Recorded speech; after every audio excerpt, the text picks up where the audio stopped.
RTCI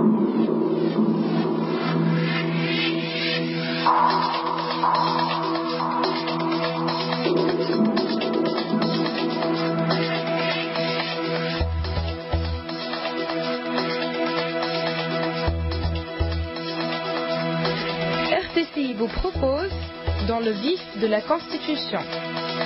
Une émission présentée par Anis Moulay et Asif Alaya.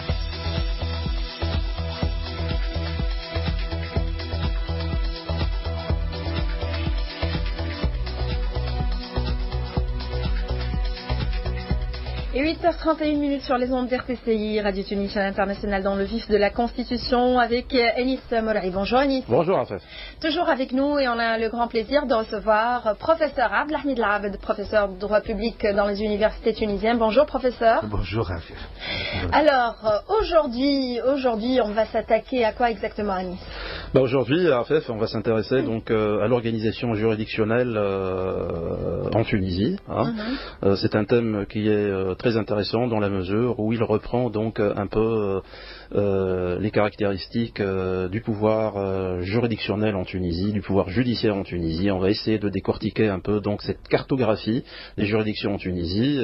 Comme vous le savez, on a décidé donc de scinder ce pouvoir judiciaire en deux parties. Une première partie qu'on essayera donc de discuter aujourd'hui autour de cette organisation, de cette cartographie des juridictions en Tunisie, pour que les auditeurs et auditrices comprennent un peu ce qu'il y a comme juridiction au sein de la Constitution. Et puis, pour la semaine prochaine, on essayera de parler des principes judiciaires qui ont été adoptés en vue d'une meilleure compréhension de cet appareil, de ce pouvoir judiciaire. Surtout que ces frasques ont été donc débattues en long et en large à travers donc la mainmise de l'ancien pouvoir sur l'appareil judiciaire pour des desseins qu'on connaît tous. Voilà. Et si on dit organisation juridictionnelle, on voudrait bien comprendre qu'est-ce qu'on entend par l'organisation juridictionnelle en Tunisie, professeur Abdelhamid Labed. En fait, c'est simple. L'organisation juridictionnelle signifie la façon ou plutôt les structures qui sont chargées de rendre la justice, c'est-à-dire de résoudre les conflits entre le particulier et entre l'État. Donc, l'organisation juridictionnelle nécessite, pour se concrétiser, de structures juridictionnelles qui ont en charge de rendre la justice, comme je viens de le dire. Donc, quand on dit structure, est-ce que je comprends par cela les tribunaux? Exactement, ce sont des institutions donc juridictionnelles qui existent en Tunisie. Vous savez que la Tunisie est un pays, je dirais, qui a consacré une approche juridictionnelle depuis, avant même le protectorat tunisien. La colonisation aussi a imprégné le paysage juridictionnel tunisien à travers donc une organisation particulière qu'on essaiera de développer donc tout à l'heure au fur et à mesure du débat, Rafef. Et voilà, c'est sommairement, donc j'ai bien utilisé tout à l'heure le terme cartographie. Oui. C'est une cartographie, c'est-à-dire donc on va s'atteler sur les types de juridictions qui existent donc en Tunisie dans le projet de la Constitution. Et sûrement vous avez la question, qu'est-ce qui a changé par rapport donc à la Constitution de 59? Est-ce qu'on a, voilà, donc c'était ça, je pense, votre question. Vous pouvez la poser aussi. Avant cela, il y a une autre question. Oui. Quelles sont les caractéristiques de cette organisation et s'agit-il de la même organisation partout dans le monde? Enfin, grosso modo, c'est la même organisation partout dans le monde, sauf qu'ici, dans le cas tunisien, c'est comme d'habitude, c'est-à-dire que lorsqu'il s'agit de faire simple, on aime faire compliqué. C'est-à-dire que ici, il y a des choses qui sont tout à fait, c'est un constat, ce qui est fait dans le projet de la Constitution. C'est pas quelque chose de nouveau. Les structures juridictionnelles, toutes existent partout dans le monde. C'est-à-dire, par exemple, pour ce que les constitutions appellent la justice judiciaire. C'est-à-dire pour désigner les tribunaux de droit commun, c'est-à-dire les tribunaux auxquels tout le monde peut accéder et peut passer. Justement, Sir Abdelhamid, il serait très intéressant aussi de développer ce qu'on appelle la double juridiction en Tunisie. Ça aussi, les auditeurs et auditrices, Rafef aussi, doivent comprendre de ce qu'il s'agit donc de ça. Distinguer entre ce qu'on appelle la mono-juridiction et puis la dualité de juridiction. Nous avons les constituants tunisiens ont fait mieux qu'une double juridiction. Essayons d'abord donc d'expliquer ça, Sir Abdelhamid. Ensuite, on dira un peu peut-être les critiques. Donc par rapport à la dualité de juridiction. C'est-à-dire que, la dualité, c'est-à-dire que, en fait, il y a grosso modo deux types ou deux ordres juridictionnels. C'est quoi? Qu'est-ce qu'on appelle par le mot ordre? C'est-à-dire une organisation ou de structure juridictionnelle dont les compétences concernent certaines matières précises. Donc, le premier ordre, c'est un ordre judiciaire, c'est-à-dire que c'est un ordre de droit commun qui est composé de tribunaux et de cours. On peut les dire. Donc c'est la cour de cassation, ce sont les cours d'appel, c'est les cours de première instance, les tribunaux cantonaux, le tribunal immobilier. Et non, justement, on arrive donc à l'administratif. C'est pour cela qu'on appelle ça deux juridictions. Et donc dans ce premier volet RAFEF, on a des juridictions qui, comme l'a dit Sir Abdelhamid Larab, donc traitent des sujets de droit commun, c'est-à-dire sommairement les litiges qui existent entre personnes privées. Personne morale ou personne physique de droit privé, c'est-à-dire si j'ai un problème avec vous par exemple, on n'a pas de problème ensemble bien sûr, donc là je vais donc me diriger vers une juridiction du pôle judiciaire, donc de cet ordre judiciaire, pour déposer une plainte, donc et éventuellement chercher à avoir gain de cause. Et puis dans l'autre côté, il y a l'ordre administratif. Il y a l'ordre administratif, c'est-à-dire en Tunisie nous avons donc une administration qui ne se retrouve pas sur un même piédestal d'égalité entre le citoyen et cette administration. Pourquoi? Parce qu'elle sert l'intérêt général. Et à partir de ce moment-là, donc, elle va se retrouver donc dans une situation privilégiée, et pour cela, on lui a réservé un juge particulier, qui est le juge administratif.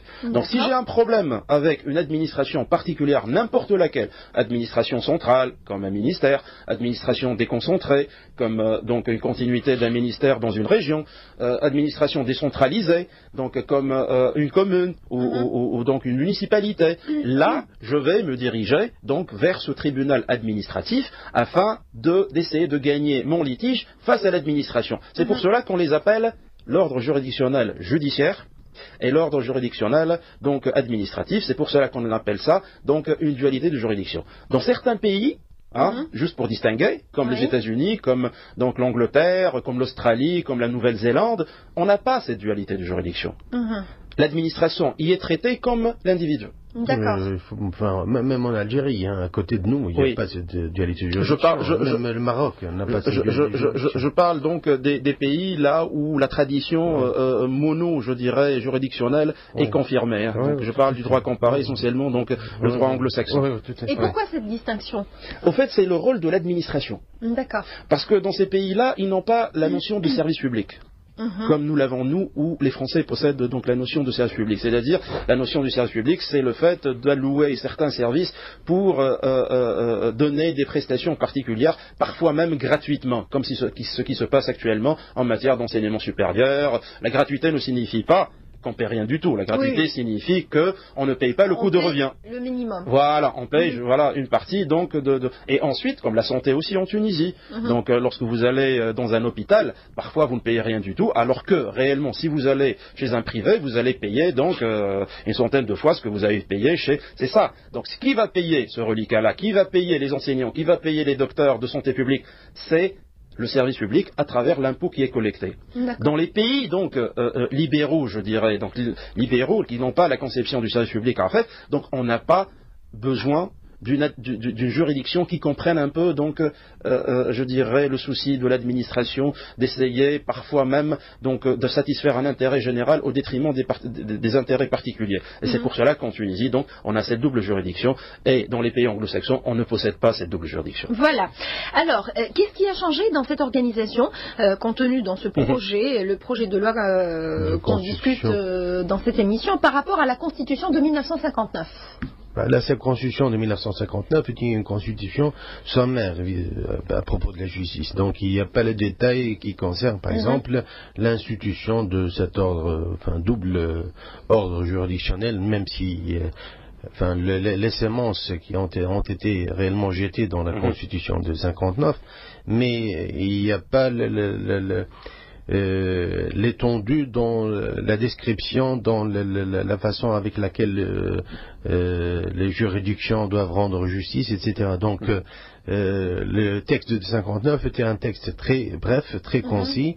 Et par la suite, il a été enrichi, développé par les lois, par l'organisation effective des structures qui ont été prévues dans la Constitution de 59.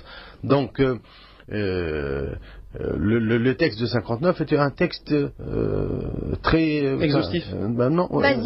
Basique. Voilà, c'est ramassé, un texte ramassé, mais qui laisse beaucoup de latitude au pouvoir exécutif et législatif d'intervenir dans ce domaine. Donc c'est un texte. Ce qui a fait que, Sarah Blahmi, il faut noter que justement cette latitude-là a fini par mettre sous séquestre, je dirais, donc le pouvoir judiciaire par le pouvoir exécutif.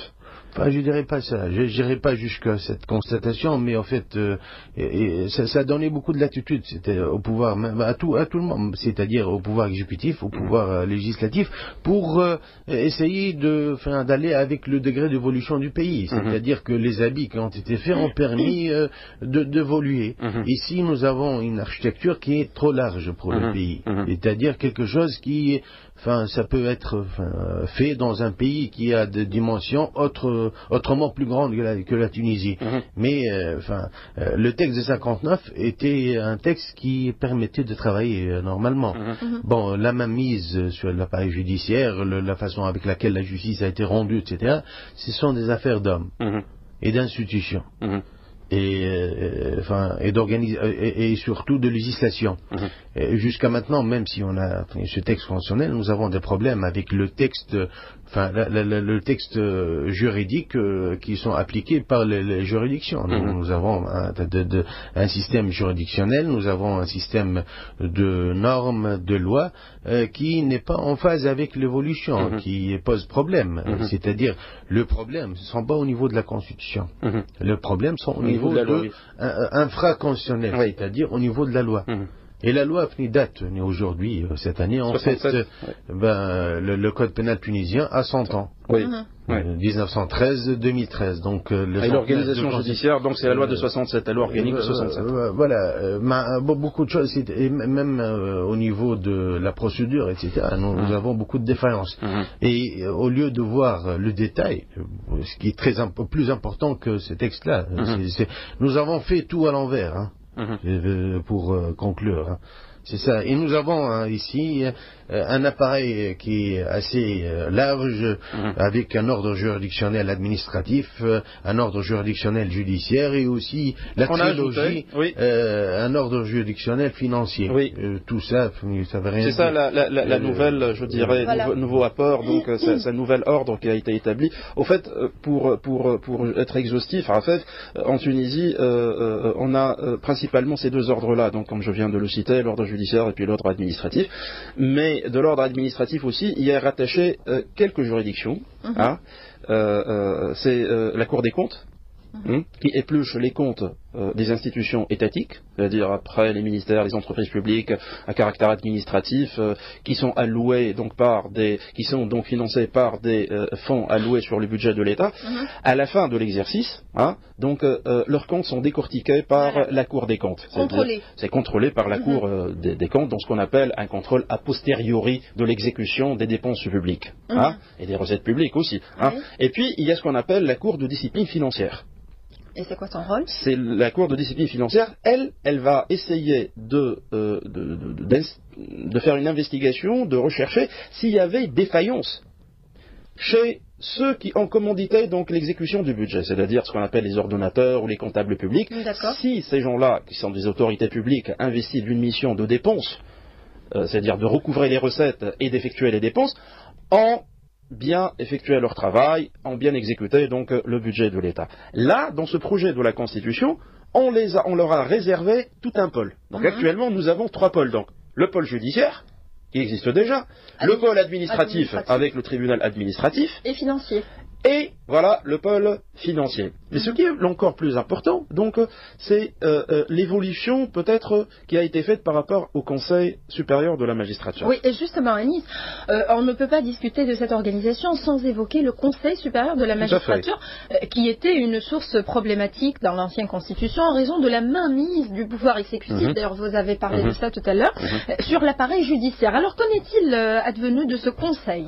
Vous savez, contrairement à ce que vous venez de dire, le Conseil supérieur de la magistrature, tel que figure dans la Constitution de 59, on ne peut pas dire qu'il a ouvert la porte à la mainmise du pouvoir exécutif, etc. Mais bon, il prévoit que ici nous avons juste l'institution d'un Conseil supérieur ou de la magistrature.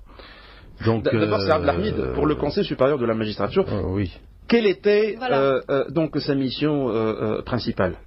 C'est pratiquement de gérer le pouvoir judiciaire. C'est-à-dire gérer. C'est-à-dire les nominations, la discipline, principalement c'est son juge, par exemple, si un juge donc commet une faute administrative ou une faute, donc là il est traduit devant ce conseil-là, devant une formation disciplinaire. Voilà.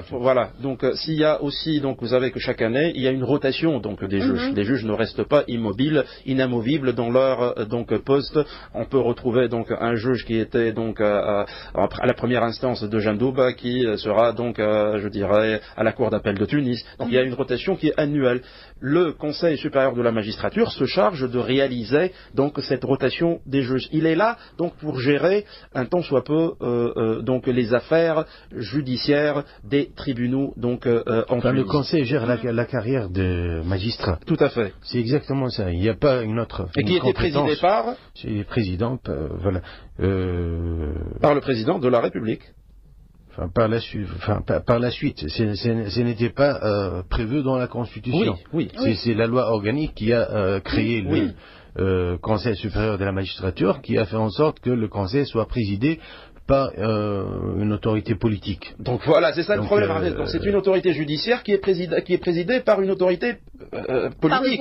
Et c'est pour cela que le premier. Anis, pourquoi il y a toujours une explication. C'est parce que les magistrats sont nommés par un décret présidentiel. Là, on ne peut pas rentrer dans ces considérations juridiques. Il y a une raison pour que le Conseil, même dans le projet de 2013, toujours les magistrats sont nommés par un décret présidentiel. Oui, mais il n'y a pas de changement. Je suis tout à fait d'accord avec vous, mais on va dire aussi que cette compétence présidentielle de présider le Conseil de nomination a fait que les dérives donc ont donné lieu à un pouvoir judiciaire complètement à la solde de l'exécutif, complètement à la solde du président de la République, du déchu, qui a fait que donc pas mal de juges ont été soudoyés, ont été donc utilisés pour des dessins, pour les villes dessins que vous connaissez tous, de la famille Ben Ali, de la famille Trabelsi, de toutes les autres donc personnes qui ont été de mèche avec le pouvoir. Tout pouvoir judiciaire est un sujet. C'est une proie pour les politiques, quelle que soit l'origine politique. Je suis pas tout à fait d'accord avec vous, c'est Abdelhamid, on ne voit pas ça en Angleterre par exemple. Même quel que soit le pays, aux États-Unis, en Angleterre, on utilise le pouvoir judiciaire. Vous savez, par exemple, ici, nous avons dans le projet de constitution une sorte d'indépendance du ministère public. Vous savez, dans le pays démocratique, le ministère public est élu par le peuple. Parce qu'il représente la politique pénale de l'État. Oui, tout à fait. Donc, parce qu'il s'agit de défendre les citoyens, les citoyennes. Il faut assurer un minimum de sécurité et de sûreté pour les citoyens. Ici, on consacre l'inamovibilité, les garanties pour le magistrat de ministère public, etc. Ça sera la source Donc, qu'est-ce qu'on prévoit ici? C'est-à-dire, finalement, nous avons un gouvernement carrément de juges. C'est-à-dire, on ouvre la porte à une situation tout à fait incontrôlable au nom de l'indépendance. Et qu'en est-il advenu de ce Conseil supérieur de la magistrature actuellement? Alors, ce Conseil actuellement, Rafef, il a connu un lifting. Il a été donc réorganisé. Et actuellement, dans le projet de la Constitution, il se compose de 4 instances. D'accord. Le Conseil de l'ordre judiciaire. qui lui va se charger donc de gérer donc la chose judiciaire, je dis au niveau des tribunaux donc de droit commun, comme on l'a cité. Et puis un autre conseil de l'ordre administratif. Ce sera la même chose avec l'ordre administratif. Et puis un conseil de l'ordre financier, un troisième. Et puis une quatrième instance qui est le conseil des instances juridictionnelles qu'on vient de citer. D'accord. Et la nouveauté, M. Abdelhamid a tout à fait raison lorsqu'il soulève un peu quelques difficultés, quelques inconvénients, c'est lorsqu'il ouvre donc la porte éventuellement à un gouvernement de juges, mais quand même il y a un petit bémol en fait, il y a un petit bémol dans le sens où ce conseil, pour la première fois, a été organisé avec des élections. C'est-à-dire la moitié de ses membres seront élus, le un tiers sera nommé en leur qualité, par exemple le premier président de la Cour de cassation, le premier président de... Et puis, donc, il y aura également donc des universitaires, des avocats, des gens qui ont connu donc un cursus, je dirais, une formation de juriste qui va composer donc ce conseil pour plus d'indépendance, pour plus de clarté et de limpidité. Voilà. Professeur Abdelhamid Labd, est-ce qu'on peut estimer que le pouvoir judiciaire est devenu indépendant dans ce projet ?